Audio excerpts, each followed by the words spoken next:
irmãos. Boa tarde. Boa noite. Sejam bem-vindos, né? Uma programação assim, né? Mas é importante. Para mim também está sendo importante. E nós vamos chamar aqui a nossa psicóloga, a Miriam. Eu vou orar junto com a aqui. Senhor, nosso Deus, nosso Pai que estás no céu, nós te louvamos, Senhor, te glorificamos, te exaltamos nesta hora, Pai. Amém. Pedindo a tua misericórdia para nossas vidas. Amém. Que o Senhor, Pai, derrama do céu ricas bênçãos, Senhor. E que o Senhor dê sabedoria para tua filha aqui, Senhor, a Miriam. A Deus, que ela não venha falar que seja da boca dela, mas que seja da tua boca, Senhor. Que o Espírito Santo venha derramar a tua graça e poder sobre ela. Que o Senhor tome todos aqui. Em nome do Pai, do Filho e do Espírito Santo de Deus. Amém. Amém.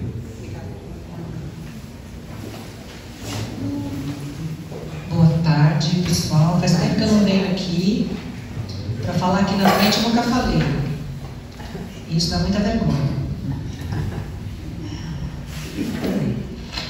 Esse tema, ele é delicado, é um desafio falar desse tema, discorrer sobre ele, debater sobre ele, mas é realmente muito necessário, porque nós somos responsáveis, não só olhando a nossa família, nossos filhos, netos, sobrinhos, mas nós temos que olhar para fora, nós temos que olhar para dentro da igreja e olhar para fora. O nosso trabalho como cristão, como membro de igreja, não é aqui, é fora, nosso campo é lá fora, então nós temos que ter isso sempre em mente. Embora seja um tema bastante desafiador, ele é bastante interessante. A Rosângela falou que já foi falado dele de manhã, né? Já foi passado aqui na manhã, no culto, mas aí nós vamos hoje, agora na parte da tarde, fazer uma continuação desse tema e assim, o melhor de tudo, não tira dúvidas, um bate-papo, algum testemunho se algum irmão quiser falar e discorrer um pouco melhor sobre isso para que fique claro, para que a gente perca o medo de falar, para que a gente não sinta medo, não sinta vergonha, não sinta culpa, porque esses são os sentimentos que nós temos quando nós temos, principalmente quando nós temos contato direto com essa situação que é a violência sexual. E quando a gente fala de violência de abuso sexual com criança, ainda é mais assustador. Mas, infelizmente, hoje as famílias tendem a esconder. Tem que abafar, não quero ver escândalo, eu não quero expor a criança. Realmente, a gente não tem que expor a criança. Esse é o primeira coisa a ser feita. Mas nós não podemos fingir que nada aconteceu. O tema quebrando o silêncio na igreja adventista, ele já é antigo, né? Os irmãos já sabem disso, né? Esse ano completam 22 anos que esse tema nasceu no coração de algum abençoado, né? Na igreja adventista. Isso me deixa assim bem contente. Quando eu comecei na igreja adventista, não tem muito tempo, alguns irmãos aqui com certeza são de berço, eu fiquei assim encantada com a forma que a igreja adventista tem de tratar os temas, de fornecer material, né, que vocês devem ter recebido hoje de manhã, é extremamente rico, para trabalhar com todas as idades, com criança, adolescente e com adulto. Então a igreja adventista tem essa preocupação. Tem um vídeo, José achou ele aí, para poder passar para a gente, que é um documentário. Ele é um testemunho de uma pessoa que vai falar um pouco dessa questão do abuso, e ali a gente tem várias frentes de trabalho. Não é somente em casa que nós tratamos disso, é exatamente em casa que não deve se tratar. Então nós temos ali, o que eu posso chamar de vítima, é a vítima, o testemunho. Nós temos uma psicóloga, um psiquiatra e uma pessoa da área jurídica. Então são todas pessoas preocupadas e preparadas para lidar com esse assunto. Vamos prestar bastante atenção nele.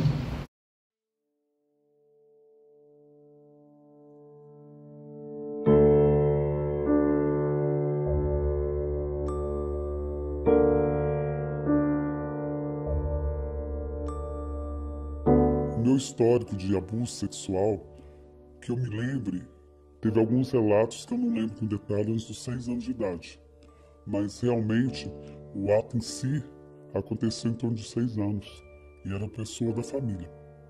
E eu me lembro que a pessoa me agradou, me deu balas, doces, eu era muito pequeno, muito inocente, me levou para um quarto e começou realmente o abuso.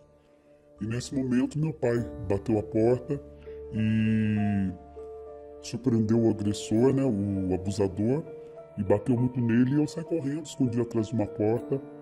E eu só me lembro que depois meu pai me pegou pelas mãos, mas eu não lembro de mais nada do que aconteceu.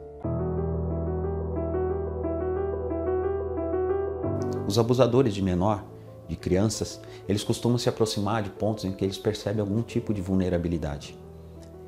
E a igreja é um local de acolhimento, é um local em que todos estão convidados a participar. E a gente treina a equipe da igreja a ficar atento, principalmente as pessoas voluntárias. A Igreja Adventista, não de hoje, já tem uma preocupação muito grande com esse tipo de situação que vem acontecendo e ela vem crescendo a cada dia mais. A Divisão Sul-Americana da Igreja Adventista Sétimo Dia já fez votos orientando como lidar tanto com o agressor como com o agredido.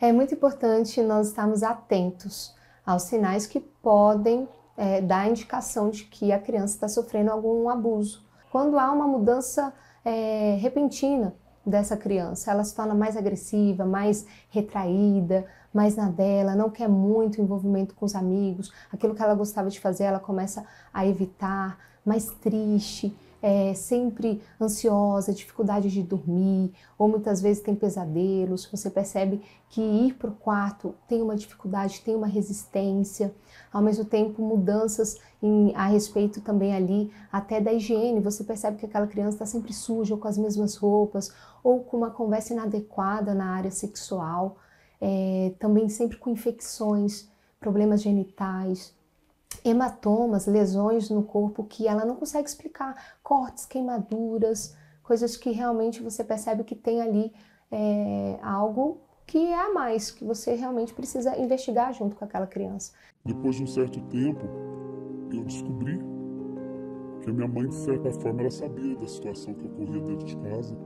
E talvez por dificuldade dela, por ignorância também, por não ter como agir, ela aceitou a situação e encobriu.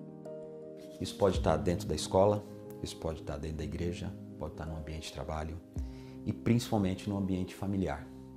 Eles se aproximam dos pontos vulneráveis, pais negligentes, pais que largam crianças para a escola cuidar, para a escola educar, largam ou para a igreja cuidar, ou deixa ir tranquilo para casa, sem ficar atento, sem perceber detalhes. Quem abusa de uma criança geralmente conhece muito bem a criança, porque a criança vai dar abertura, geralmente o estranho ela vai desconfiar, mas uma pessoa com quem ela convive e que a família confia, geralmente padrão que a criança também vai confiar. Ela vai, por referência ao que o adulto que cuida dela tem em relação àquela pessoa, ela também vai ter, vai refletir nela. Então, um pai, um avô, um amigo, um namorado da mãe, um padrasto, pode ser um abusador e a gente não sabe. Então, é necessário que todos que cuidam da criança que fiquem atentos. Todo abusador, ele causa um impacto de medo de que aquela criança ela nunca vai ser o quê? Realmente validada dentro do que ela está sofrendo.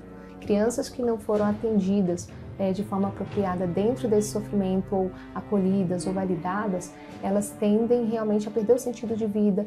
Outras podem, não que necessariamente, isso também tem uma questão neurológica, elas podem repetir o comportamento como uma forma de comunicar o que aconteceu com elas. O abuso, ele afeta, em todos os aspectos, ele vai ter uma cicatriz de curto, médio e longo prazo. Existem repercussões psicológicas, físicas, sexuais, sociais, do trabalho, repercussões relacionadas à cognição e até repercussões espirituais. Dentre as psicológicas, as mais destacadas é a diminuição da autoestima, uma depressão, um transtorno do estresse pós-traumático, uma insônia ou transtornos do sono em geral, transtornos da personalidade, autolesão, a pessoa começa a se machucar, comportamentos suicidas e transtornos psicóticos. Dentre as repercussões físicas, ocorrem somatizações, né? Onde a mente começa a afetar o corpo, manifestado através de cefaleia, dor de cabeça tensional, enxaqueca com ou sem aura. Uma síndrome metabólica também pode ser desencadeada com compulsões alimentares, doenças cardiovasculares e diabetes. A restauração para casos de crianças que passaram, né, por abuso, violência, também adolescentes, é um desafio, porque não é igual para todos. Existe já hoje, né, na ciência, muitos estudos que mostram que essas crianças elas reagem de forma diferente. Como que a gente pode entender isso? Está muito vinculado ao afeto que essas crianças tiveram desde a gestação, também aos primeiros anos de vida, principalmente no relacionamento com sua mãe. E aconteceram episódios assim que me deixaram muito triste, porque depois dessa época meu pai descobriu, ele começou a me desprezar muito, a me tratar com muita frieza, a dizer que não gostava de mim e que eu parecia um homem que era para eu ter nascido homem. E isso mexeu muito com a minha estrutura, com a minha feminilidade também, né? E foi difícil, porque depois eu fui crescendo e amigos do meu pai também começaram a me bulinar, a mexer comigo. Existem também as repercussões sexuais. As mais conhecidas é a gravidez na infância e adolescência, que é algo completamente indesejado nesse período. Ocorre também as infecções sexualmente transmissíveis, diversas, com inúmeras consequências. A identidade de gênero, uma alteração nessa identidade, uma aversão ou repugnância à pessoa do mesmo sexo, ou então a predileção sexual por pessoas do mesmo sexo, ambiguidade sexual, hipo ou hipersexualização e promiscuidade. Então, a igreja tem combatido esse tipo de situação e tem divulgado informações. A melhor forma é conscientizar as pessoas. Por exemplo, existe o Disque 100 no Brasil, que você pode fazer uma ligação anônima. A gente sabe que o Estatuto da Criança e do Adolescente menciona lá que todos têm o dever. Não é só o dever do pai, da mãe, da família, é o dever da sociedade, é o dever do Estado. Todos têm o dever de, se pelo menos tiver uma suspeita, você tem que levar para os órgãos competentes. E a criança não é qualquer coisa. Um problema que ela enfrenta na infância, ela vai levar para o resto da vida. E um benefício que ela recebe na infância, ela também recebe para o resto da vida aquele benefício. Então é muito importante a gente gastar um pouquinho, investir um pouquinho mais na criança, porque isso vai dar resultado. Como a maioria dos casos acontece dentro das nossas casas, então é mais desafiador a gente realmente se comprometer com essa prevenção e com esse cuidado, se caso já está acontecendo. A criança ela tem o direito de ser cuidada, protegida e acompanhada. Então nós temos esse dever, como cidadão, como pais, como educadores, como pessoas que cuidam de crianças, de estarmos sim ali à disposição para que essas crianças consigam perceber o quanto elas são valiosas nas atitudes, como elas estão sendo cuidadas através do nosso olhar. Olhando para algumas crianças que passam pelo abuso e você olha e fala assim, nossa, ela reagiu melhor do que outras. Ela está vinculada ao afeto. E o afeto, ele é tão importante que é o cuidado mesmo. Ele é importante por quê? Porque ele vai auxiliar tanto na reconstrução desse cérebro, que ele está em construção e ele foi ali, de certa forma, danificado, o que a gente chama de neuroplasticidade. Esse cuidado, essa segurança, esse envolvimento vai auxiliar também na socialização, que é perdida, porque os valores são perdidos. A criança, quando ela é abusada, e o adolescente, ela não é só a saúde mental, é o físico, é o todo, é o espiritual. A criança, ela olha para a vida espiritual dela diferente, ela está construindo. Então ela tem um Jesus. Onde é que estava esse Jesus quando tudo isso aconteceu comigo?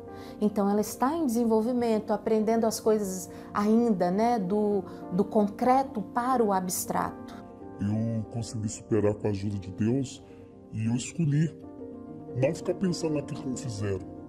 mas sim eu escolhi o que eu ia fazer com aquilo que me fizeram. E eu deixei tomar rumo na minha vida, me apegar a Deus. Eu escolhi ser feliz, escolhi ser uma pessoa do bem. E cada vez me envolvendo mais na religião também me fortaleceu muito. Deus foi o meu único refúgio, mas nós precisamos fazer a nossa parte. Não adianta só pedir para Deus e cruzar os braços. Temos que cuidar das nossas crianças, da nossa família.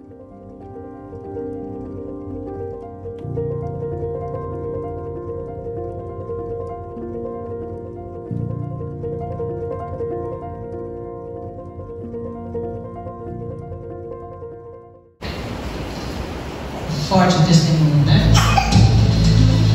Mas é importante a gente parar para analisar muitas coisas que foram faladas aí.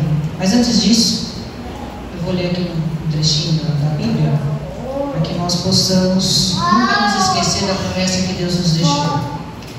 Eu vou ler Apocalipse 21, se os irmãos quiserem só ouvir também, tudo bem? 21, no verso 1. Vi novo céu e nova terra, pois o primeiro céu e a primeira terra passaram, e o mar já não existe. Vi também a cidade santa, a nova Jerusalém, que descia do céu da parte de Deus, ataviada como noiva adornada para o seu esposo. Então ouvi grande voz vinda do trono, dizendo: Eis o tabernáculo de Deus que com os homens. Deus habitará com eles. Eles serão povos de Deus, e Deus mesmo estará com eles. E lhes enxugará dos olhos toda lágrima, e a morte já não existirá. Já não haverá luto, nem pranto, nem dor, porque as primeiras coisas passaram. Então, apesar de tudo isso que nós vivemos e vivemos aqui nesse mundo, e esse tema tão complicado, que é uma violência sexual contra uma criança, nós não podemos nunca, jamais, deixar de nos atentar nesse trecho da palavra sagrada, que é a promessa. Então nós queremos estar com Ele e viver isso aqui. Mas enquanto eu estou aqui nesse mundo, o que eu tenho que fazer? Fazer o que essa pessoa falou aí, no testemunho dela, que ela conseguiu a restauração, ela superou esse trauma que ela viveu, essa dor que ela viveu, mas ela superou com Deus. Então ela falou também, não adianta procurar a Deus e não fazer nada. É a mesma coisa da fé. Fé sem ação é morta, né? Então é a mesma situação. Então eu vou destacar alguns pontos aqui, que foi falado aqui nesse vídeo. Ela relata que quando ela estava numa situação de abuso, o pai dela pegou essa situação. Qual foi a reação do pai? Bater. Ele deve ter espancado aquela pessoa ali, pelo que ela falou. Então já é uma segunda violência. Ela passou por uma violência, teve o susto do pai pegar a situação ali, que já devia ser muito delicada, e ainda o pai partiu para a agressão para essa pessoa. Se está certo ou está errado, gente, eu nem vou julgar, não vou nem comentar, mas é uma reação natural. 37% dos homens, dos pais, reagem de forma mais impulsiva dessa questão da violência quando envolve alguém que esse pai ama. Quando ela fala, os especialistas ali falam da mudança de comportamento, cita ali algumas situações. Eu trago até outras situações com relação à consequência do abuso. Mas antes disso, vamos pensar nessa questão do abuso. O que é o abuso? O material da igreja, ele traz aqui uma menininha, que a gente está vendo ela através aqui de uma fechadura. O que isso inspira? Ela está sendo espionada, né? É isso que mostra essa imagem. Ela está sendo espionada na intimidade dela. Isso é um abuso? É crime? É crime. Porque isso aqui já é uma fagulhazinha ali, de uma coisa que vai virar outra muito pior. Então o que é o abuso? Assim, por definição, é toda e qualquer interação com a criança ou adolescente. Como a gente está falando só de criança e adolescente, vou me ater só a isso, seja presencial ou online. Hoje em dia nós temos a questão online. Antigamente, na minha época, não tinha isso, né? A questão era só visual, era o físico. Hoje, infelizmente, cresceu essa ramificação. Nós temos o online. no qual o agressor tenha gratificação. Então, se houver toque físico ou não, é abuso? É abuso. Ainda assim, é crime? É crime. Essa criança, esse adolescente, ele não tem como se defender daquela situação. Toda vez que existe gratificação de um agressor, é crime. Porque ele está buscando na fragilidade de outra pessoa uma gratificação pessoal. Quais são aí os tipos de abuso, então? Presencial ou não, com físico, toque físico ou não, pode ser intrafamiliar ou extrafamiliar. Ali o advogado falou disso. É mais comum, o maior percentual de casos que acontece é intrafamiliar. Por quê? Porque é mais fácil. Porque está ali dentro do convívio. Pode ser ali alguém que é parente dessa criança ou não parente dessa criança. Pode ser que a gente vá na casa de algum parente, ou não só na minha casa, mas eu viaje, vá na casa de alguém, e alguém dessa casa possa criar uma situação de abuso para uma criança ou um adolescente. Ou pode ser também uma pessoa extrafamiliar, uma pessoa que nunca viu na vida, pessoas que atuam em banheiros, em locais públicos, em praças, nas igrejas. As igrejas, infelizmente, têm muito histórico de situação de abuso, infelizmente, porque nós temos salinhas, nós temos locais onde as crianças ficam, nós temos os banheiros, e tudo isso tem que ser muito vigiado. Então, o melhor caminho para nós trabalharmos ainda é com a prevenção. Tem alguns mitos na questão do abuso sexual. Um deles, apenas meninas passam por essa situação de abuso. Não. Meninos também. Atualmente, o volume de meninos cresceu exponencialmente. Cresceu muito. São somente homens que praticam a questão do abuso sexual? Não. Mulheres também. Um grande número, por incrível que pareça. Por quê? Porque as pessoas estão buscando alguma gratificação pessoal, estão em busca do prazer. E eles buscam o prazer nas crianças e nos adolescentes. Somente adultos praticam isso? Não, também. Infelizmente não. Adolescentes também estão nessa estatística triste da prática do abuso sexual. O nosso material da igreja veio, acho que a Rosângela deu isso hoje de manhã, um número de 822 mil casos de abuso por ano.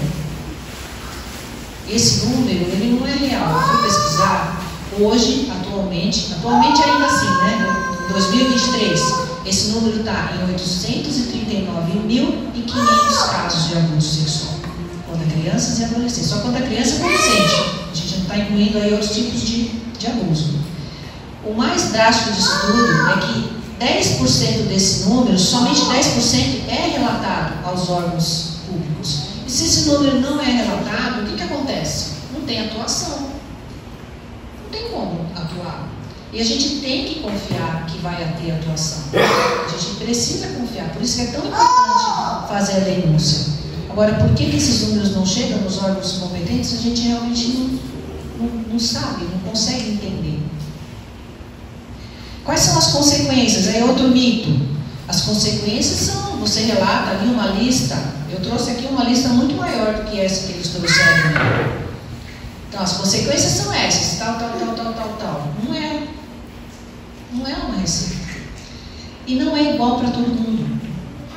O que pode ter acontecido comigo, eu vou sofrer uma consequência e vou ter uma reação. Pode acontecer com a Ângela, pode acontecer com a Rosângela, cada um de nós que está aqui hoje. Cada um vai levar uma sequela lá para frente desse trauma. E sempre tem sequela? Sempre. Sempre. Isso é regra. Essa é a única coisa que não é mito. Sempre vai levar uma sequela.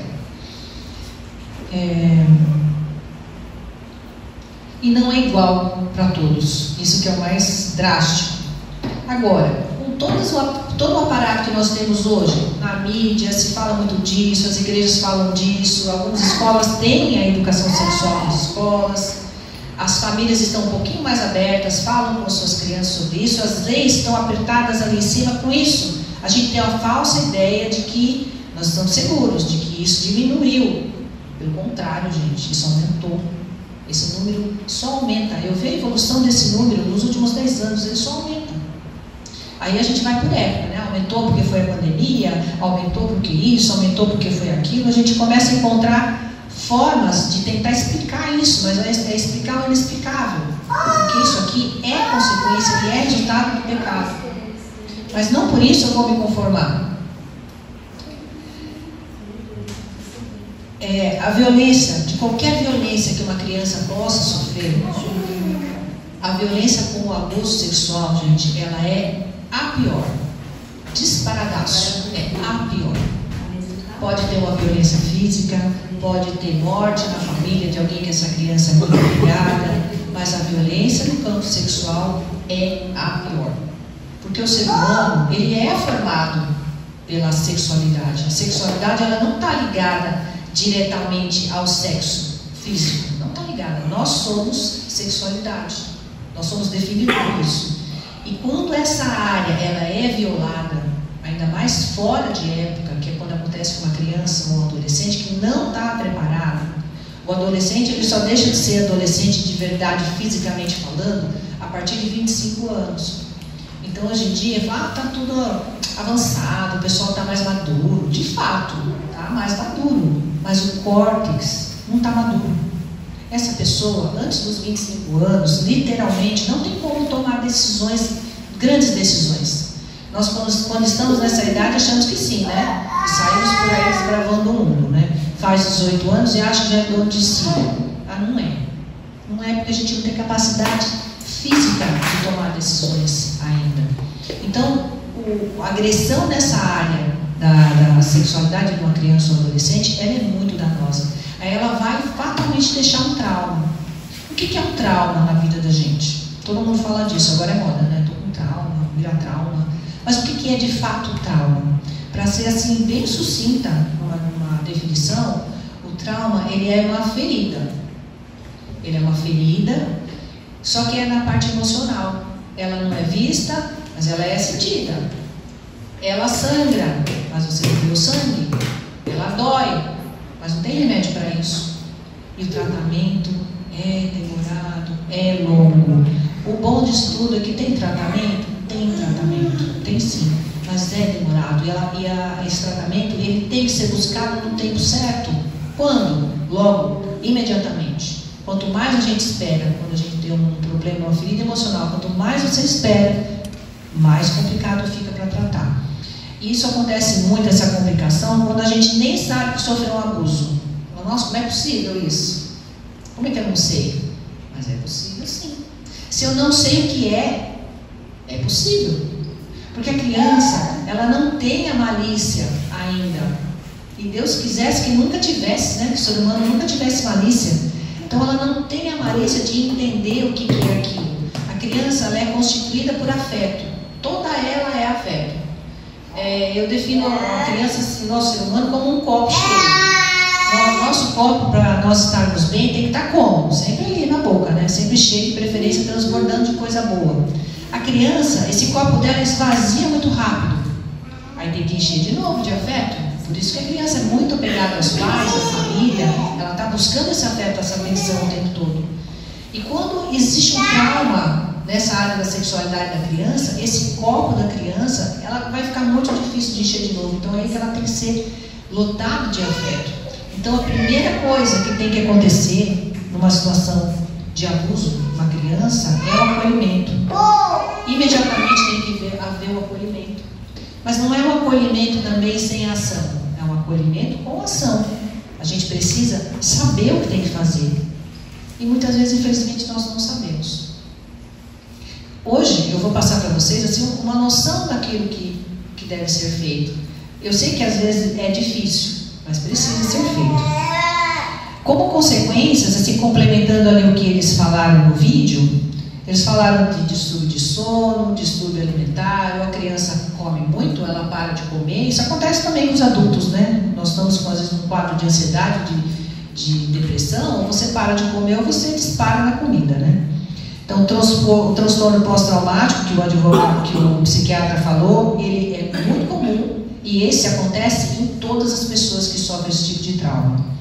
Pode acontecer o TOC, que é o famoso transtorno obsessivo compulsivo, ansiedade, depressão, dificuldade na aprendizagem. Tem crianças que a gente não consegue entender por que ela não vai bem na escola. Fala, nossa, extremamente inteligente, vai bem em matemática, mas não consegue guardar texto de história, não consegue bem em língua portuguesa. Por que essa dificuldade? Alguma coisinha está errada ali. Então, a dificuldade de aprendizagem, às vezes, não é em todas as áreas que ela não consegue aprender nada. Às vezes é em uma área específica. E hoje em dia, quando a criança está com problemas no aprendizado, ou aquela criança que é hiperativa, que é mais sapeca, já vai todo mundo já pro TDAH, né? Agora é moda, né? Ah, está com TDAH. As pessoas quando vêm para mim já vêm com o diagnóstico. Ah, meu filho está com TDAH. Fala, é? E dá o diagnóstico. Quem deu o diagnóstico? Não, é que eu vi na internet. Falei, gente, isso não... Para uma criança, para um ser humano ser diagnosticado com TDAH, ele precisa, no mínimo, tomar remédio. Então, quem dá o diagnóstico é o psiquiatra. Ninguém quer ir no psiquiatra, dá medo de ser diagnosticado como doido, né? Então a gente não vai. Mas é o psiquiatra. Eu, como psicólogo, não posso dar esse diagnóstico. Eu não tenho competência para isso. E fatalmente, esse diagnóstico ele vai ser tratado com remédio. Então, se a pessoa falar, eu tenho TDAH, não.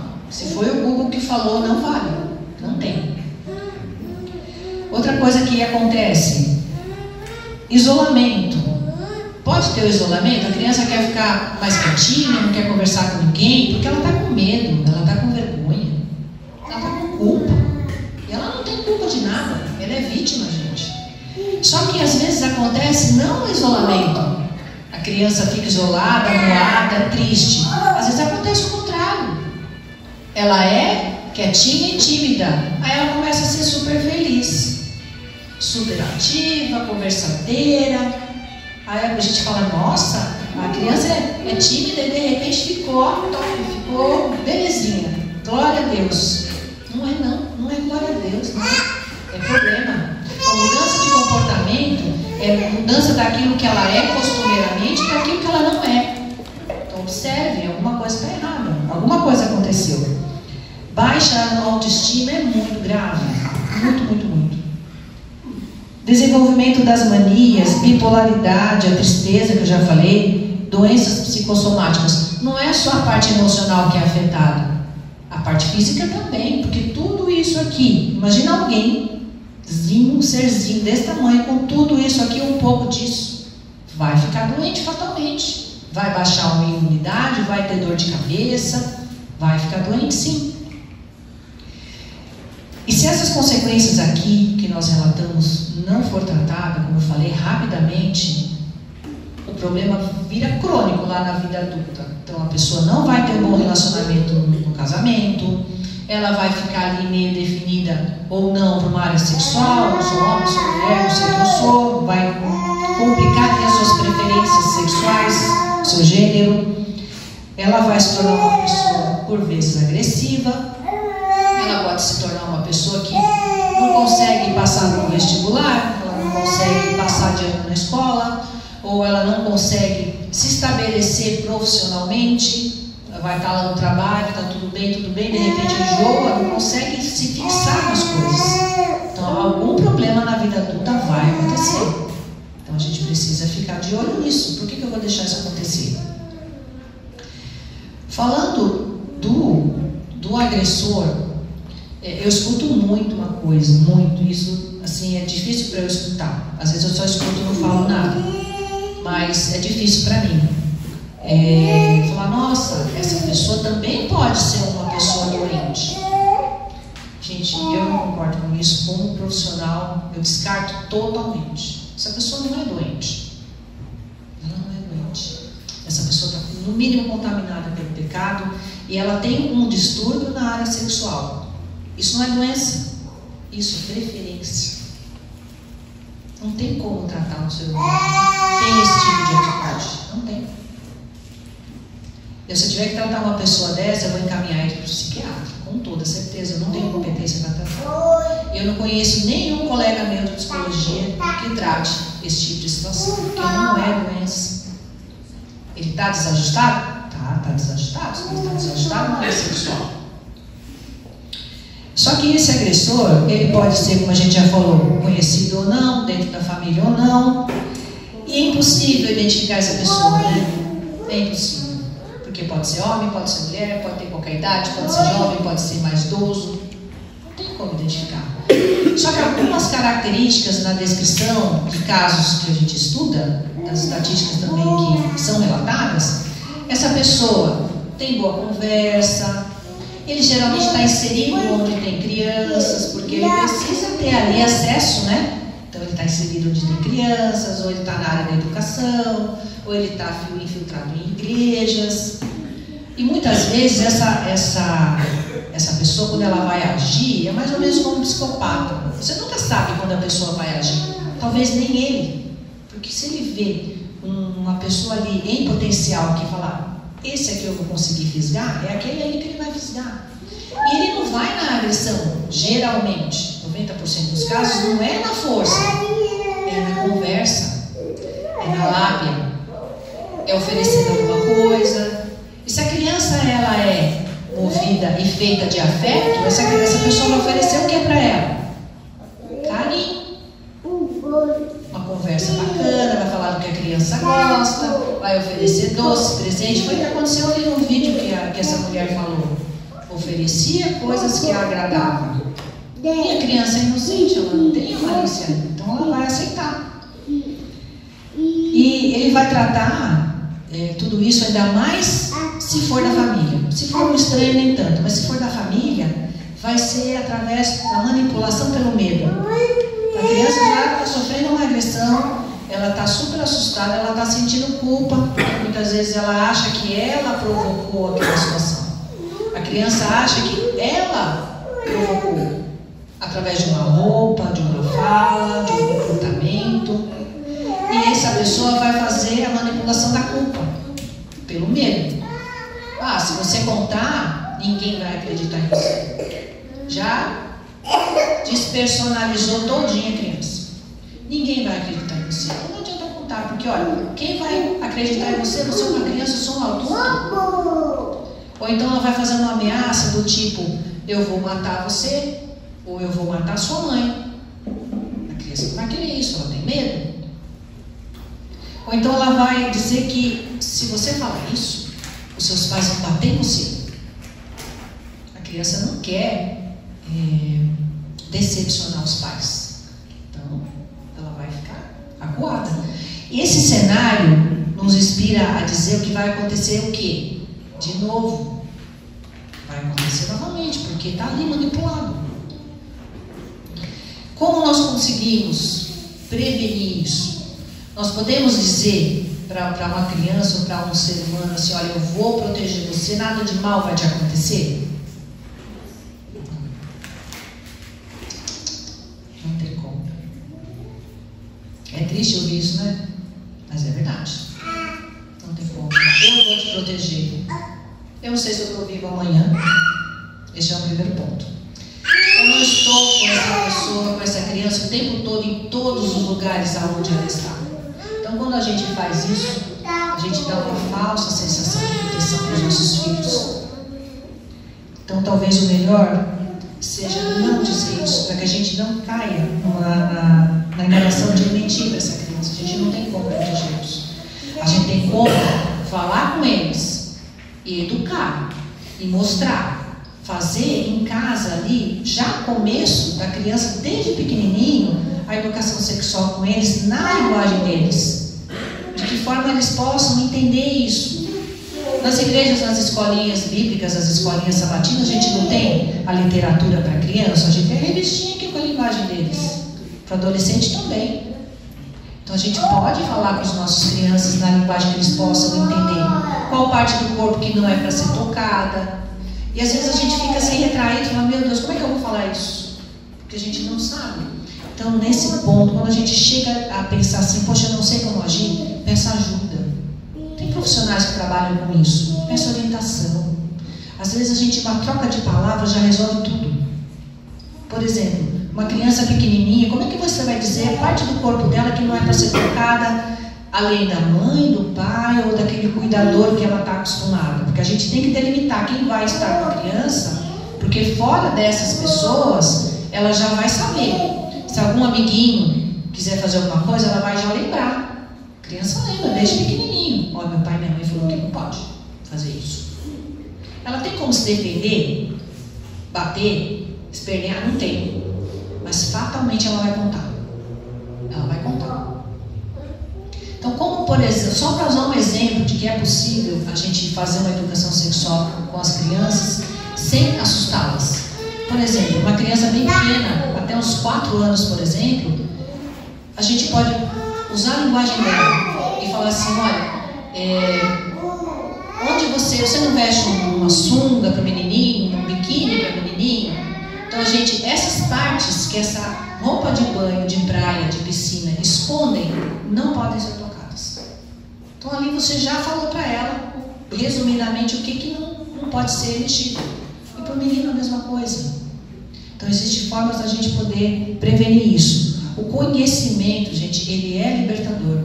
Crianças que têm o conhecimento básico do que pode ou que não pode, elas, assim, a propensão que elas caiam na lábia de um agressor é muito pequena. Pode acontecer? Pode. Mas é muito pequena. A gente conseguiria reduzir esses 840 mil muito. Mas o que acontece culturalmente é que os pais não querem falar. Muitos pais jogam para a escola. Deixa que a escola se vira. Deixa que em algum momento eles vão descobrir. Hoje em dia quem está ensinando é a internet, gente. Quem está ensinando são os amiguinhos. E geralmente esses amiguinhos que ensinam isso, eles são mais velhos, que são candidatos a agressores também. Porque eles podem querer falar ali com a criança sobre esse tema, e a gente falar, e pode ser que ele queira mostrar. A criança não pode ser estimulada sexualmente fora do tempo. A parte sexual da criança, ela tem que ser desenvolvida, mas no tempo certo. Não pode estimular. E hoje em dia está sendo estimulado de tudo que é jeito. Música, visual, celulares hoje estão assim terríveis, né? Infelizmente está acessível para todo mundo. Se não for pelo celular, às vezes uma propaganda na televisão, um filme, qualquer coisa. Estimulou, pronto. Já começa o desenvolvimento sexual na criança. Às vezes a gente pensa assim, nossa, por que as meninas estão menstruando rápido? Estímulo. Não é físico, não. Estimulou, começa. Os hormônios começam a se multiplicar. E com os meninos acontece a mesma coisa. É estímulo. Então nós precisamos também, falando de prevenção, valorizar a fala da criança. Sempre. Valorizar. Ouve o que ela está dizendo. Tente entender, interpretar aquilo que ela está querendo te dizer. Pare um momento, embora eu sei que todo mundo trabalha, ninguém tem tempo, eu também criei a minha filha em escola, ficava o dia inteiro numa escola, às vezes em 2, eu via à noite, se via, porque às vezes eu chegava e ela estava dormindo. Mas eu tentei, mediante a forma que eu consegui criá-la, ouvir o que ela tinha para me contar. Ouvia tudo que ela tinha para me contar. Perguntava, investigava. Eu era assim, uma investigadora quando eu começava a perguntar para ela as coisas. E eu estava sempre instigando, sempre perguntando de 2, 3 formas diferentes para ver se ela me falava de uma forma diferente. Deixar para mim na casa de amiguinhos, eu era quadradona, não deixava não. Mas fulano vai. Fulano é fulano, não sou mãe de fulano. E eu explicava por quê. Falei, eu não sei quem mora lá. Aí ela veio me falar, mora fulano, fulano é mãe, pai e irmão. Eu falei, então, tem pai e tem irmão, tem homem dentro da casa e você é uma menininha? Não, mas eu vou dormir no quarto da fulaninha. Eu falei, não, Bianca, você não vai. Então eu nunca falei não e não disse o motivo. E nunca deixei. Falei, traz a sua amiguinha para dormir aqui em casa. A mãe dela não deixa. Falei, então, por quê? Porque a mãe dela não está aqui dentro, ela não sabe quem mora aqui, é por isso. Então tá bom. Então, graças a Deus, ela não foi rebelde e ela nunca me criou problema por conta disso. Agora, a gente falou só de prevenção, formas de tentar prevenir o inevitável, muitas vezes. Mas, se aconteceu o bendito do abuso, o que eu faço? Faz igual o pai da mulher lá fez quando ela era pequena? Cai de pau em cima do agressor? Não vai resolver, gente. O abuso já aconteceu. eu me desespero, eu finjo que não aconteceu, eu começo a sair contando para todo mundo, começo a pedir orientação para quem não tem a menor condição de me orientar. Nada disso tem que ser feito. Primeiro passo, a proposta do quebrando o silêncio é quebrar o silêncio, não é? Então a gente tem que denunciar. Poxa, vai escandalizar na igreja. Sinto muito pela igreja. Não era para acontecer na igreja. Vai escandalizar o nome da escola. Sinto muito pela escola. Não era para acontecer na escola. A escola tem que ser um lugar seguro. A gente tem que denunciar. Essa denúncia, ela pode ser feita no Disque 100, que pode ser anônima, ela pode ser direto num órgão da polícia, ela pode ser no conselho tutelar. Às vezes nós não fazemos isso com medo da represália, porque eles vão vir para cima dos pais. Eles vão querer entender esse cenário. O trabalho é investigação, eles vão investigar. Porque não pode acontecer mais. Esse agressor, ele fatalmente vai agir de novo. Se não for com essa criança repetidamente, durante anos. Eu tenho relatos de tratamentos que eu fiz e faço, anos, para depois a pessoa falar que aconteceu. Aí todo mundo está fingindo que não aconteceu nada. E como é que a gente fica? Então, soube de um problema, imediatamente tem que ter denúncia. Jamais nós, como adultos que recebemos um relato desse tipo, podemos expor essa criança. Poxa, mas se denunciar não vai expor? Vai, mas para outros competentes. E a gente jamais vai, na hora de fazer uma denúncia, expor para mais ninguém. Aquilo tem que ficar restrito, não é escondido, é restrito para a proteção da criança. O que aconteceu, como aconteceu, onde aconteceu. Porque já é por demais difícil para a criança passar por isso. Já passou por um problema gigante, que já está com a ferida lá, sangrando. Já passou pela situação difícil de ter que contar para o pai ou para a mãe, para quem quer que seja, para ficar livre do abuso. Ela tem que contar. E ela ainda vai ter mais situações, porque vai ter um tratamento. Ela vai ter que ter contato com isso. Não se trata nenhuma ferida emocional que não seja tocar nela. Tem que tocar. Não vou falar nisso porque dói. Então não vai ter cura. Não tem cura se não falar. Não tem cura se não tocar. A gente está querendo transformar aquela ferida em quê? Uma cicatriz. Eu vou olhar para a cicatriz, eu vou lembrar, mas eu não vou ter dor mais na cicatriz. E se a gente não cuidar daquela ferida, toda vez que acontecer alguma coisinha, que hoje em dia todo mundo chama de... esqueci a palavra. Gatilho. Agora não me ouve, todo mundo chama de gatilho. Aconteceu um gatilho, lembrei. Lembrou, sangrou. Se sangrou, se doeu, é porque não está curado. Tem que resolver, gente. Então é uma mania que a gente tem de assim, joga um pano quente ali, abafa, deixa quieto. O tempo cura. A gente esquece, ela vai esquecer. Pior que esquece. Esquece sim, mas a todo momento vai lembrar. Ou seja, com atividade, ou seja, com uma dor, vai lembrar. E quando vem com tudo. Então a gente realmente precisa pôr a mão na consciência e lembrar disso. O único profissional que tem condições de tratar essa situação, esse trauma de uma pessoa que passou por isso, seja criança, seja adulto, seja adolescente, é um psicólogo.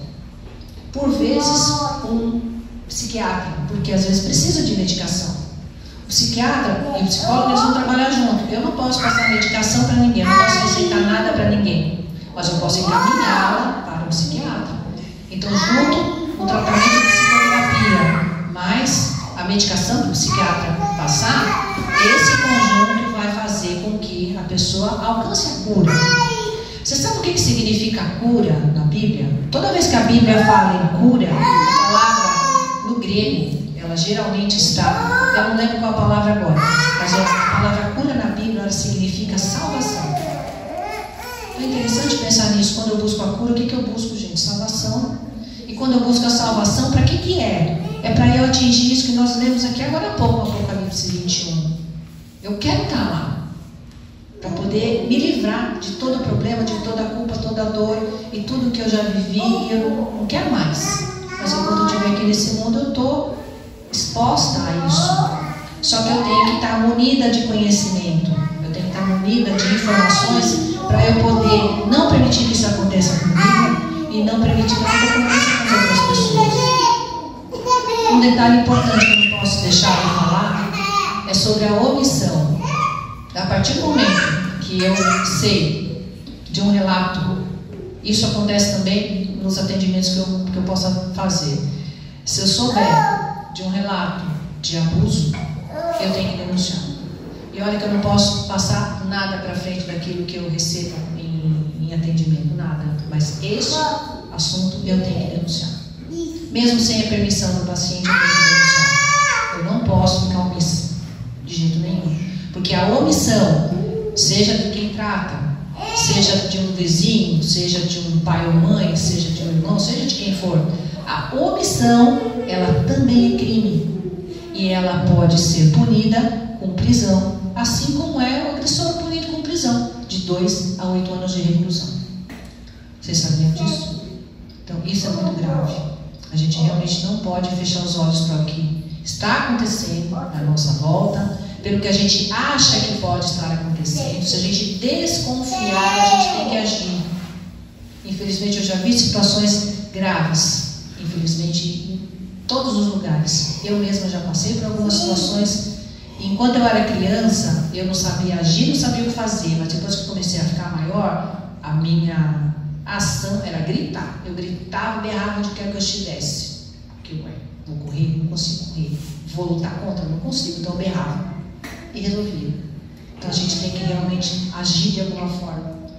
E nós, como adultos, educadores, responsáveis pelas crianças, a gente tem que olhar a nossa volta e falar, parar com aquele negócio de pensar assim, ai, não é da minha conta. Ai, não sei se está acontecendo isso lá no vizinho, não é da minha conta, não quero nem saber, não quero encrenca. A gente tem que entrar na encrenca. Porque a gente pode estar salvando uma vida ali. Certo? Em falando rapidamente em definições, é isso que eu separei para passar para vocês. Juntando aqui com esse testemunho, eu acho que dá para mexer um pouco com a gente. Esse tema eu apresentei hoje lá na igreja do meu vi, só que em formato de sermão, assim, muito mais longo, né, em formato de sermão. E eu vi nitidamente algumas pessoas chorando, porque eu mexi na ferida. E na hora das despedidas, o pessoal falou assim, poxa, você me fez lembrar uma coisa que eu achei que eu nunca tivesse vivido. Eu falei, então bora tratar.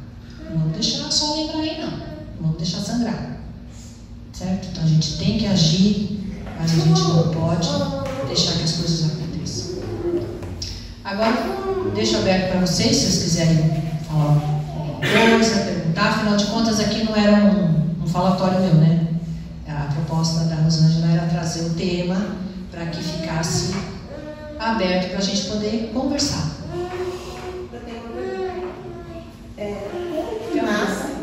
Como que nasce, como que se forma, como que se cria um abusador? Ele acorda de manhã e fala, eu vou ser abusador. Como que surge isso? São de diversas formas. Diversas formas. Por exemplo, ele tem um distúrbio na área sexual. Tem. Ele pode ter... Nós temos um desenvolvimento natural na nossa área sexual, que chega em algum momento da nossa vida, nós vamos querer ter um relacionamento sexual. A gente começa a querer namorar, a gente começa a querer beijar, isso é natural do ser humano. Mas assim, em certa idade da adolescência isso já vai acontecendo. Quando isso começa desde muito cedo na criança, isso já é um ponto de atenção. Por quê? O que acontece com uma pessoa que tem um distúrbio sexual? Ela nunca está satisfeita. Ela não está satisfeita com o normal, com o comum. Então ela quer coisas diferentes. É atração por crianças, é atração homem com homem, ou atração mulher com mulher. Ela quer o diferente. Isso é um distúrbio na área da sexualidade. Ele pode ter sido abusado, essa pessoa, quando criança. Ele pode estar querendo experimentar coisas novas. O ser humano é o quê? O eterno insatisfeito, né? É o eterno insatisfeito. Então, a gente pode pensar em um monte de situações para poder responder essa pergunta. Não é uma, são muitas, muitas mesmo. Tem algum fator determinante que desencadeia esse distúrbio? Fora eles terem sido vítima também do abuso? Físico? O psicológico, emocional. Tem algum fator determinante? Tipo assim, que é o gatilho ou que vira a chave? Eu comparo o agressor de abuso sexual, isso não sou eu falando, porque eu já estudei bastante sobre isso, inclusive estudei muito sobre isso esses dias para poder entender. Eu comparo com o psicopata. Né? Pelo senso comum, nós sabemos que um psicopata, nem ele sabe que ele é um psicopata. Quando que ele vai saber? Quando ele age. Quando? Quando tem oportunidade. Então ele vai ter a oportunidade de agir e ele vai agir naquele momento. Muitas vezes o abuso sexual acontece de forma planejada, porque ele escolhe a vítima, ele ronda, escolhe, age naquele momento. E muitas vezes é casual. Hoje eu vi um relato de manhã que uma criança houve o ato em si, físico, mas houve um abuso dentro do banheiro de um mercado, aqui no litoral. E se a gente for explorar essas informações, a gente vai ter muitos relatos. É que imagina, esse número é uma estatística desse que eu vi hoje, e nem foi para esses 840 mil. Não tem como determinar exatamente o que desencadeia isso na pessoa. Eu atribuo também isso à falta de Deus. Com certeza. A falta de Deus. O ser humano, ele é sem limites por si só. Adão e Eva não tinham tudo lá no Éden, gente? Tudo mais um pouco que aquilo que eu queria ter, né? Que todo mundo aqui queria ter, que a gente um dia, Deus ajude, teremos. Mas, o que aconteceu ali? Foi colocada ali uma ideia, olha, vocês podem ter isso, vocês podem ter informação assim do bem e do mal, vocês serão como Deus. É a eterna insatisfação. Se eles que eram puros tiveram esse desejo, ela teve esse desejo de ter aquilo que ela não deveria possuir, que dirá nós, somos cobertos de pecados do pé à cabeça. Então realmente é muito para a gente tentar entender esse perfil, muito. Eu atribuo ao marido, né, que está muito resultado do pecado, com certeza. Satanás deve estar lotado assim, ó, de trabalho, o exército dele até o... Mas é como você falou, é uma escolha. Eu entendo que sim. Eu entendo sim, que sim. Inclusive para qualquer tipo de pecado. Eu sei o que é pecado, eu não sei o que é pecado. Todo mundo sabe. Roubar, matar, adulterar, todo mundo sabe. Não vou roubar porque... Nossa, não vou roubar porque eu vou preso. Eu não vou matar porque... Então, se alguém... Eu vou preso também. Mas é adulterar, que pode fazer escondidinho ali. Então, qual a diferença do pecado entre roubar, matar e adulterar? Ou violar o sábado? É tudo pecado. Então, eu sei o que é errado. Eu faço a escolha.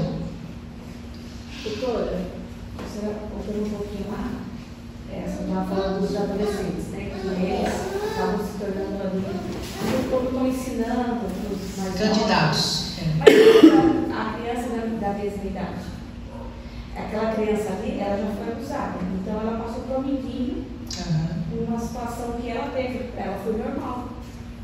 Foi porque muitas vezes ela nem sabe o que é. Essa criança é uma criança que provavelmente vai crescer com essa mentalidade, esse desejo de ser um abusador, no caso, de praticar essa... Pode ser que sim, como pode ser que não. Faz parte daquela lista de consequências que nós falamos, que pode ter ou não.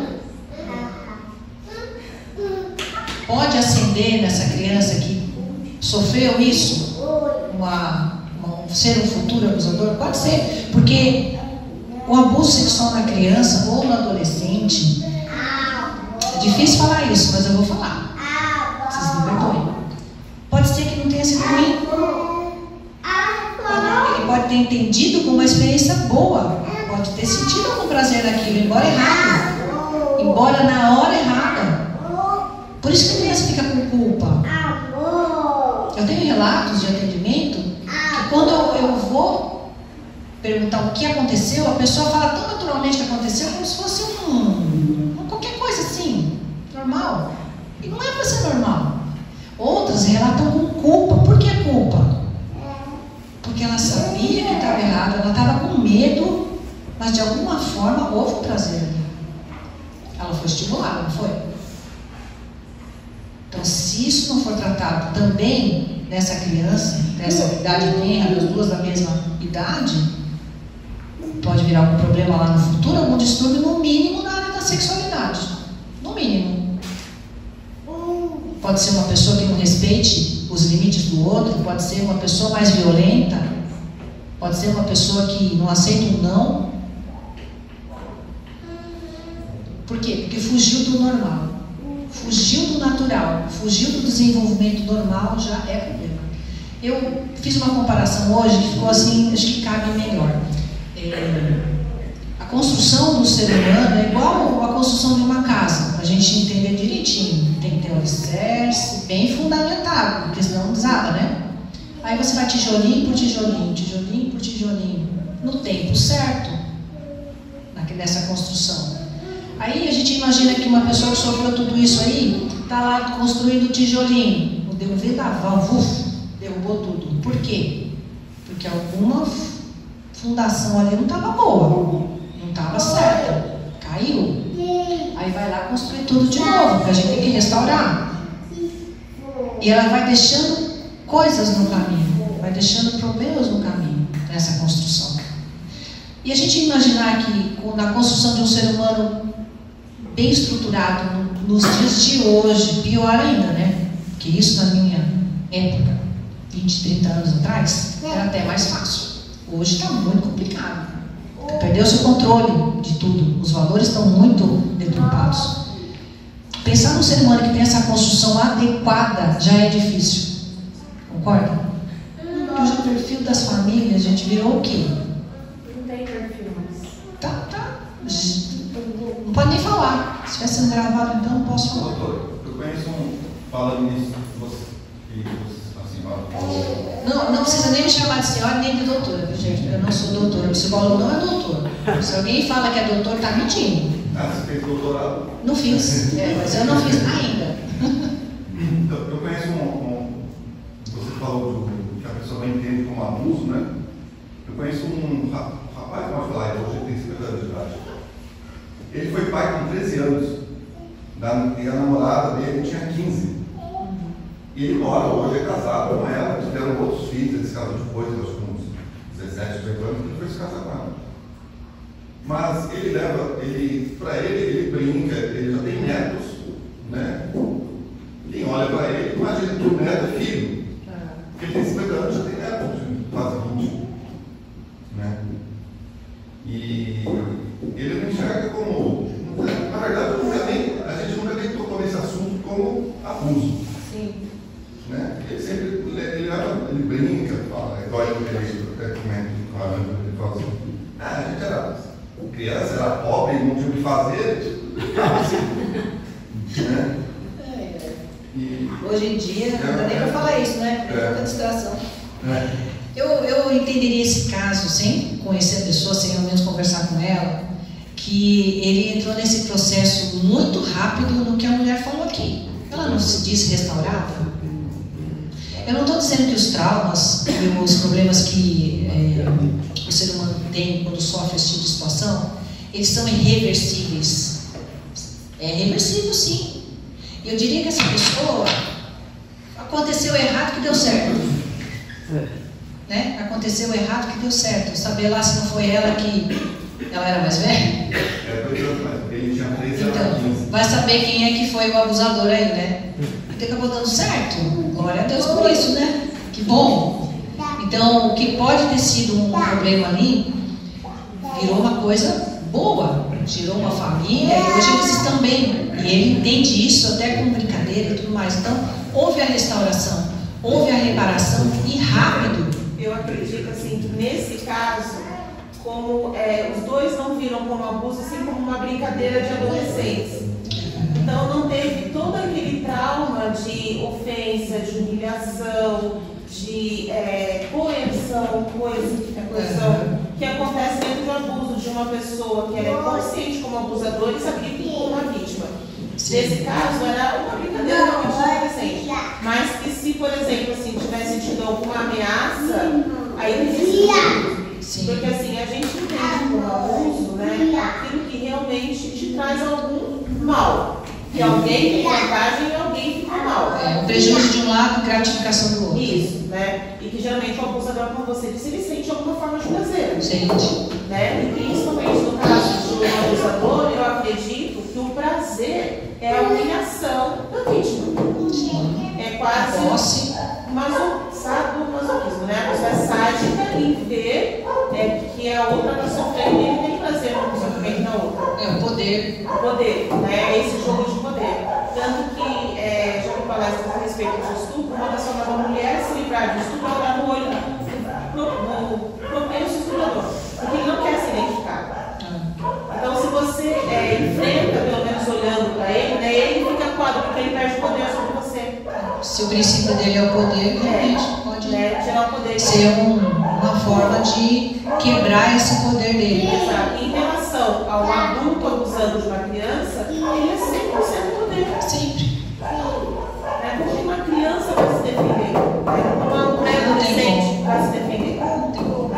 E muitas vezes a criança ela se congela de medo. A Rosa já fala assim. Pode falar, eu não te Pode falar primeiro.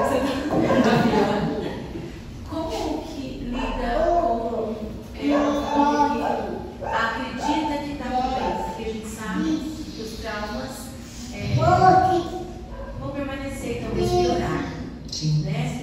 Porque existem os gatinhos que você falou, de repente a pessoa está bem, está conversando, está numa festa, está rindo, mas só Deus sabe o que passa na cabeça daquela pessoa. Mas muito mais tarde, se isso não curar, não tratado, isso vai virar um problema muito grave. Sim, pode virar uma bola de neve, pode virar uma ferida aberta o resto da vida dela. E vai comprometer, como você disse, o futuro, o casamento e tal. Compromete. Como que lida com uma família que acha que tudo bem? Até essa decisão dessa família é uma escolha. Infelizmente. Eu só consigo ajudar alguém profissionalmente se a pessoa me procurar. Não tem como. Mesmo que eu vá até essa pessoa, tem situações que eu sei do problema, e eu tento, né, de um lado, do outro, eu vou liberando, porque eu não posso ir direto. É muito invasivo. Muitas vezes eu sei de alguma coisa que não foi nem por ela. Então eu vou de um lado, eu vou pela beira. Só que se a pessoa não der abertura, eu não vou conseguir. Então o tratamento para esse tipo de situação, ele só vai acontecer se a pessoa permitir. Não tem como. Eu estou fazendo atendimento para algumas situações que é exatamente isso. Casos de abuso, casos de pessoas que estão vivendo fingindo que não aconteceu. E eu mesmo fazendo o atendimento com essas pessoas, ainda assim, por mais que eu seja incisiva, porque eu vou indo devagar. Mas o psicólogo não está lá para fazer carinho. O psicólogo dá paulada. Nossa, eu não sei nem como que a pessoa paga para levar paulada. Precisa, dou umas biscas assim. Porque eu tenho que fazer a pessoa cair na realidade. Eu não estou inventando nada daquilo que eu estou dizendo. Eu só recebo uma fala e devolvo. Só que eu devolvo de uma forma técnica. E mesmo assim ainda é difícil atingir. Então o que fazer é, em tratamento, é fazer o que eu estou fazendo. Cutucar, fazer com a realidade. Agora, fora de uma sala de tratamento, não tem muito o que fazer. Infelizmente. Tem uma dúvida. Como instruir os meninos quanto ao abuso, quando o abuso vem de uma mulher? Porque, por exemplo, eu vi na TV um senhor já de idade, ele falou assim, ao vivo, na hora o apresentador ficou, nossa, mas você sofreu um abuso, só que ele na cabeça dele, até a idade que ele está hoje, ele não considera como um abuso. Ele tinha 5 anos e a babá dele, que tinha 16, abusava dele. E só que ele todo mundo rindo ali na hora, achando engraçado. Aí aqui na Praia Grande aconteceu o caso de uma professora que estava tendo um caso com um adolescente. Eu lembro desse caso. E tantos outros adolescentes que têm, ou crianças mesmo, meninos, na minha época tinha menino que era abusado, né, por uma, às vezes não é nem adulto, se é um adolescente, e eles E até teve uma reportagem de um rapaz que foi abusado por uma mulher, e aí todo mundo fala, não foi, não foi. Nossa, porque é fala uma difícil. coisa dessa, a pessoa vai, né? Falar pros amigos, falar, nossa, se fosse comigo, né? E lá em casa. E ele se sentiu Vira mal. piada. E ele se sentiu mal. Ele contou pra mãe dele que ele se sentiu mal, e a mãe levou pro posto, aí fez tudo aquilo. Sim, a mãe agiu perfeitamente. Só que aí no hospital divulgaram, porque acharam um absurdo um rapaz, ele tem 18 anos, um homem, né? Um adolescente assim, já formado, falar que foi abusado, sabe? Olha a falta de competência de um profissional que fez isso. Olha a falta de competência, a falta de sensibilidade. E às vezes, né, a gente... A falta de conhecimento, porque isso não pode... Lembra que a gente falou aqui? Uma das regras básicas é a denúncia. Segunda regra, nunca expor a vítima. Nunca. Nunca. Então, um órgão público que faz uma coisa dessa já está cometendo um crime. E ninguém viu, né? Essa pessoa que fez isso devia ser denunciada. Sim. Porque é tão difícil, né? Porque quando falo em abuso, pensa só o homem. Se fala em abuso, você pensa logo na violência, a força. E a gente viu que não é. Isso é o mais grave. Não é na força, é na lábia. É com carinho. Aí a pessoa está pensando, que nem esse rapaz que sofreu esse abuso por uma mulher mais velha. Ele, de repente, ele não se sentiu subjugado. De repente, ele se sentiu ali um galã. Nossa, que maravilha, olha. Ele não entendeu o que estava acontecendo ali. E o como prejudica, né? Prejudica tudo isso que a gente falou aqui. Depois de toda a infância, né? E é por falta de conhecimento, Lorena. É falta de conhecimento. Você imagina como seria esses 840 mil casos? Eu imagino que se houvesse educação sexual nas escolas, se houvesse uma orientação em casa, e os pais estivessem muito atentos, só essas 3 ações aqui, ó, sem falar do resto, não haveria tanto número. Extinguir o problema? Claro que não, porque o pecado está aí. Satanás está atuando lá, né? E ele atua onde?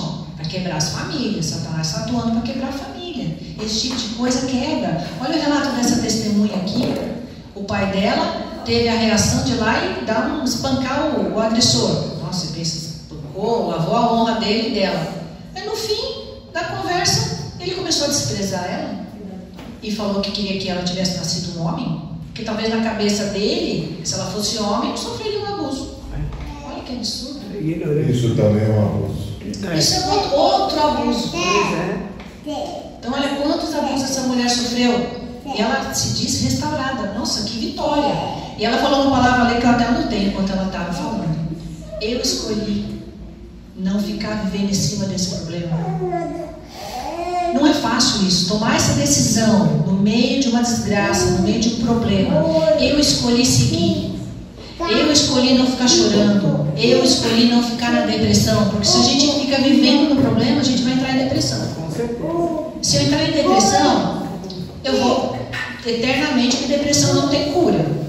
Se alguém falar para mim que curou da depressão, vai por um momento que vai ter o tal do gatilho lá de novo. Porque depressão não tem cura, é crônica.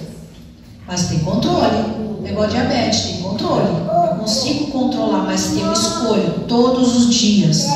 Eu escolho acordar e olhar para cima e lembrar que Deus está olhando por mim. Foi o que essa mulher fez. E foi o que essas pessoas que a gente está dando de exemplo aqui não fizeram. Podia ter dito não. Ele podia ter dito não. Daí fica aquela coisa, né? A própria abusadora. Não é falado.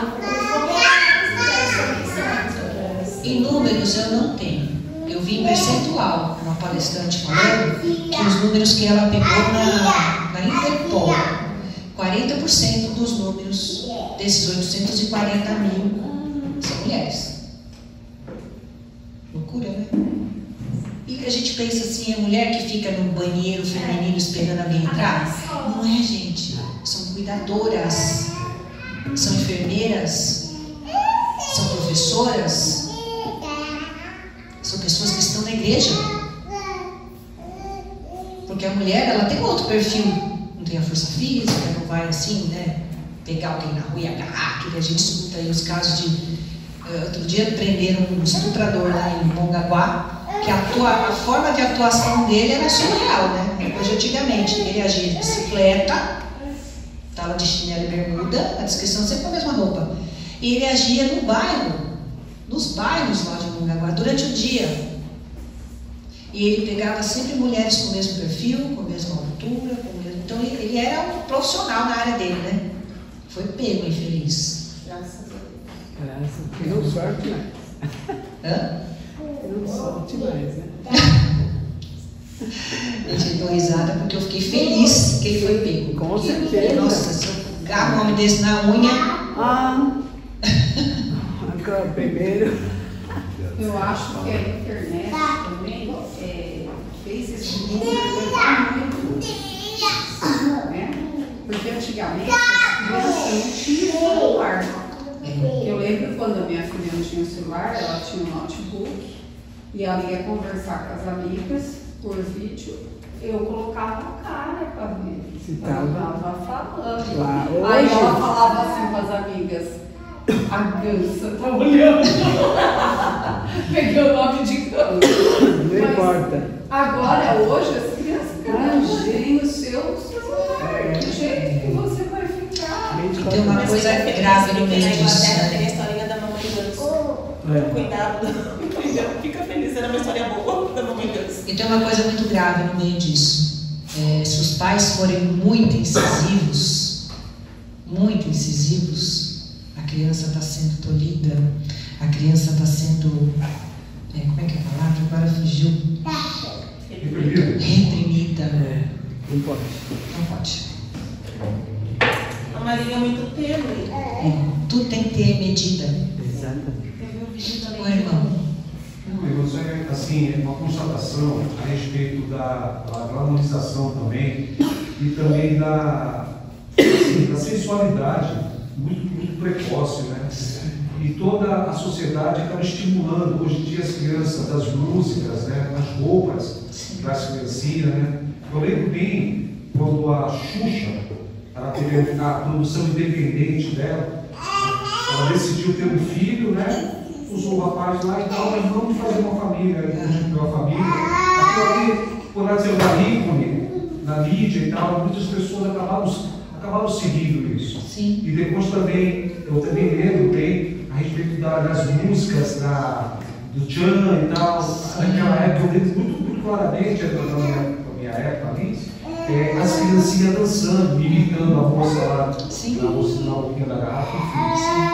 E isso acontece. É só uma constatação, né, que a gente percebe que tem sido muito cedo. A internet, infelizmente, acabou estimulando e ensinando as crianças hoje, né, muito cedo, já colocar roupinha, assim, sensual. Imitando essas figuras públicas, porque acha divertido, acha bonito, os pais acham interessante, acham bonitinho, e a gente às vezes não percebe, né, que isso... O mal que está fazendo. O mal que está fazendo e que está indo para o futuro. Sabe, filha, até desenhos. A gente ainda gosta dentro de um celular. Fazendo 2 anos ainda, e gosta, sabe mexer no celular, ela destrava meu celular. Eu não sei se estava no celular, ela destrava. Então, a gente fica assim de olho, né? Ela está assistindo e ela só pega o celular quando